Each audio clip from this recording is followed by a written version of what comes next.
Assalamualaikum warahmatullahi wabarakatuh. Salam sejahtera untuk kita semua. Pada kesempatan ini kami akan memanfaatkan hasil mini project data storytelling with business insight yang kami beri judul Translogic E-commerce Analisis Penyebab dan Strategi Pembulian Penjualan untuk bulan Agustus 2025. Berdasarkan laporan triwulan Juni hingga Agustus. Tim kami terdiri dari saya Dimas Setiawan, ada Dika Patihatus Sita, Salsa Sabrina Naomi, dan juga Nelly Hikmatul Kumala dengan mentor Kalisa Sulistiawati.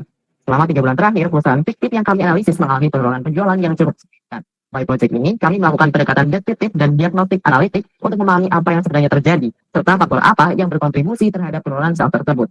Pertama-tama, mari kita lihat gambaran umum dan tren penjualan selama 3 bulan terakhir. Next slide.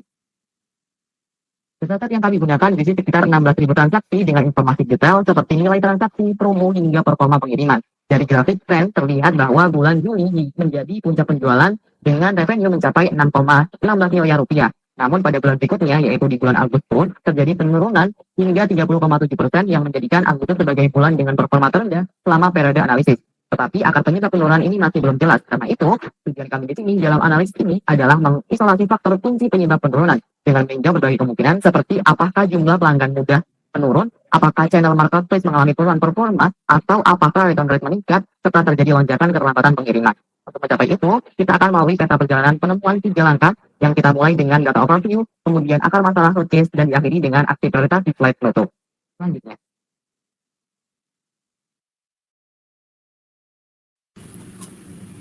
Oke, selanjutnya adalah data overview.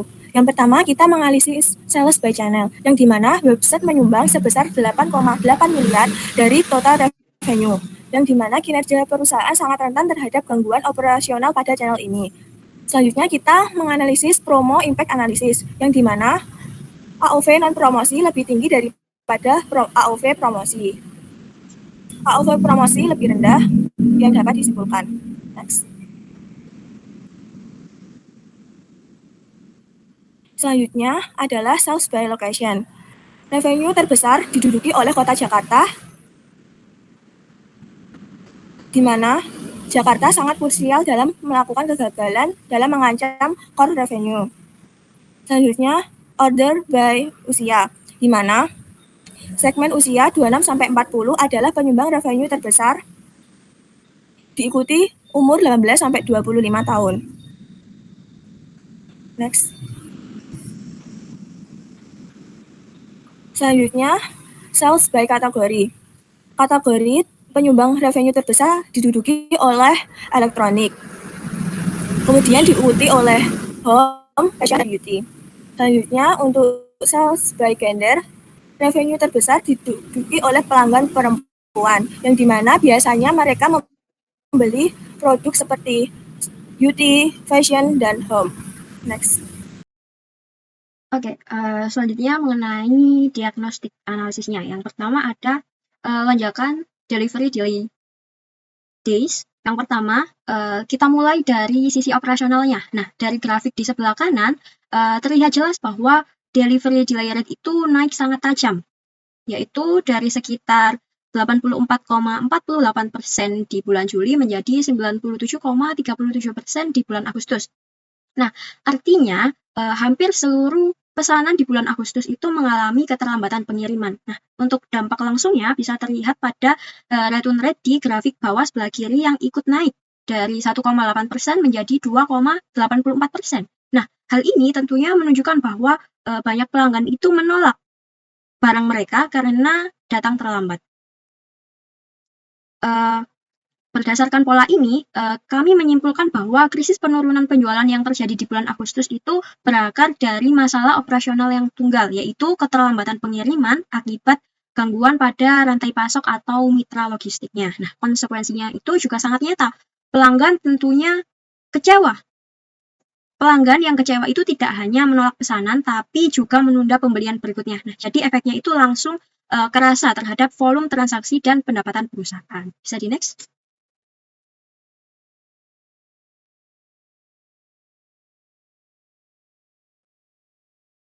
Oke, selanjutnya ke diagnostik yang kedua, yaitu mengenai penurunan pelanggan muda.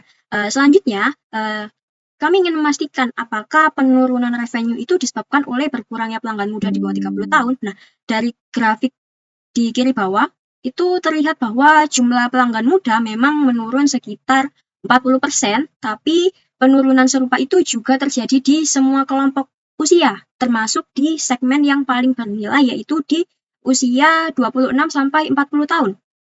Yang artinya, masalah ini itu tidak hanya terbatas pada demografi tertentu atau bukan karena promosi yang tidak menarik bagi anak muda, melainkan penurunan sistemik yang memang dialami oleh semua segmen pelanggan. Nah, dari sini bisa kita simpulkan bahwa akar masalah itu bukan pada pemasaran atau targetingnya, tapi tetap mengarah ke faktor eksternalnya, seperti gangguan logistik itu tadi yang membuat seluruh pelanggan itu terkena dampak yang sama. Bisa di next? Selanjutnya ke diagnostik yang ketiga, yaitu marketplace anjlok sekitar 46,15%. Nah, kemudian di sini sama aja kami melihat dari sisi kanal penjualannya. Pada grafik menunjukkan bahwa marketplace itu mengalami penurunan yang paling tajam, yaitu sebesar 46,15% atau setara dengan kerugian sekitar 1 miliar hanya dalam 1 bulan. Padahal marketplace itu merupakan kanal dengan kontribusi terbesar bisa kita bilang terhadap total pendapatan perusahaan. Nah, jika dikaitkan dengan temuan sebelumnya, penurunan ini sangat logis. Keterlambatan pengiriman yang ekstrim, terus disertai dengan delay rate yang mendekati 97%. Ini membuat reputasi pengiriman marketplace itu semakin memburuk. Nah, pelanggan marketplace juga umumnya sangat sensitif terhadap rating dan kecepatan pengiriman. Begitu terjadi keterlambatan massal, mereka itu langsung kehilangan kepercayaan dan mungkin beralih ke penjual atau marketplace lain. Selain itu, kenaikan return rate juga menambah beban biaya logistik, baik logistik balik dan juga penyimpanan gudang. Jadi, efeknya itu bukan hanya pada pendapatan, namun juga pada efisiensi biaya operasional perusahaan itu sendiri.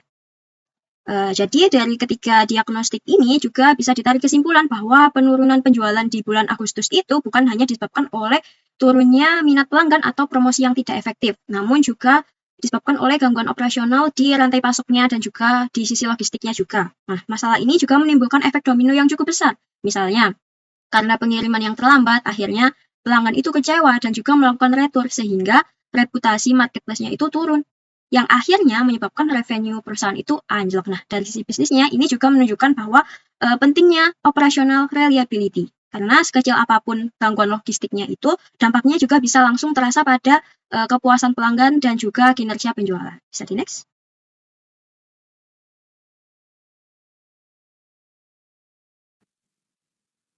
Selanjutnya, setelah kita melihat beberapa rangkaian data dari tren hingga diagnostik tadi, pada slide ini kita bisa merangkum implikasi bisnis utama dari temuan-temuan tadi. Yang pertama yaitu ada masalah bisnis, yang diantaranya bisa kita identifikasi ada kegagalan operasional logistik di bulan Agustus, dan hal ini menjadi akar masalah tunggal yang juga memicu krisis. Hal ini bisa kita lihat dari delay rate yang mencapai hampir 97%, yang kemudian itu menurunkan kepercayaan pelanggan di semua channel. Hal itu juga dijelaskan atau menjelaskan mengapa penurunan revenue bukan hanya berasal dari perubahan selera pelanggan atau inefektivitas promosinya, tetapi juga dikarenakan pesanan yang tidak dapat dipenuhi secara tepat waktu. Nah, kemudian implikasinya ini terhadap bisnis cukup serius. Yang pertama, diantaranya adalah kerugian finansial, di mana perusahaan berpotensi kehilangan sekitar 1,89 miliar dalam 1 bulan, jika masalah logistik ini tidak segera dipulihkan, kerugian tersebut nantinya hanya akan berulang-ulang dan juga bisa bertambah besar setiap bulannya. Yang kedua, ada resiko besar terhadap loyalitas pelanggan, terutama pelanggan inti, yaitu Jakarta dan segmen usia antara 26 sampai 40 tahun. Krisis pengiriman kayak seperti ini itu sangat mudah membuat pelanggan berpindah ke kompetitor lain, sehingga resiko customer churn meningkat secara signifikan. Dan yang ketiga adalah inefisiensi operasional, di mana kenaikan return rate menjadi 2,84%, tidak hanya menurunkan pendapatan tetapi juga meningkatkan biaya logistik, balik, dan biaya gudang yang semakin menekan profit margin perusahaan. Dengan implikasi sebesar itu tadi, tindakan pertama yang harus dilakukan manajemen itu harus sangat terarah. Karena itu prioritas utama yaitu dengan melakukan audit logistik darurat, terutama pada SLA-nya dan juga alur pengirimannya. Di mana di situ untuk mengisolasi sumber bottleneck yang menyebabkan delay rate yang mencapai 97%. Setelah itu tindakan keduanya yaitu menurunkan resiko churn-nya melalui program kompensasi proaktif seperti pemberian voucher atau komunikasi terbuka kepada pelanggan yang terdampak. Strategi tersebut nantinya penting untuk mengembalikan kepercayaan pelanggan inti sebelum mereka benar-benar berpindah ke kompetitor lain. Kemudian selanjutnya sebagai penutup, pada slide ini kami juga merangkum seluruh temuan dari analisis yang sudah kita bahas dari slide 3 sampai slide 8. Yang pertama, pesan utama dari keseluruhan analisis adalah bahwa penurunan revenue sebesar 30,7% di bulan Agustus bukan disebabkan oleh perubahan perilaku pelanggan, bukan masalah promosi dan juga bukan karena penurunan minat pembeli, melainkan penurunan ini sepenuhnya dipicu oleh kegagalan operasional yang bersifat sistemik, khususnya di proses pengiriman. Hal ini dibuktikan secara sangat jelas oleh tingkat keterlambatan pengiriman yang hampir mencapai 97,37%. Angka yang menunjukkan bahwa hampir semua pesanan tidak sampai tepat waktu kepada pelanggan. Krisis logistik ini kemudian nantinya akan berdampak luas. Salah satunya yaitu menurunnya loyalitas pelanggan inti, yaitu penduduk Jakarta dan kelompok usia 26-40 tahun, kemudian nantinya akan melumpuhkan channel terbesar seperti marketplace, dan juga meningkatkan biaya operasional akibat kenaikan retur. Karena itu fokus utama perusahaan harus segera beralih pada pemulihan operasionalnya, bukan hanya sekedar promosi atau kampanye marketingnya. Untuk itu ada 3 tindakan prioritas yang kami rekomendasikan. Yang pertama adalah audit logistik darurat, di mana dengan membentuk tim lintas fungsi dari operasional, IT, dan juga logistik untuk mengidentifikasi bottleneck.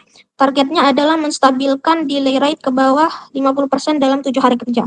Tindakan kedua yaitu program kompensasi proaktif, di mana seluruh pelanggan yang terdampak keterlambatan di bulan Juli dan Agustus itu perlu dihubungi secara langsung melalui email, disertai permintaan maaf dan juga pemberian voucher 30% tanpa minimum pembelian. Dan kemudian tindakan ketiganya adalah revisi strategi promosi, khususnya pada promosi payday.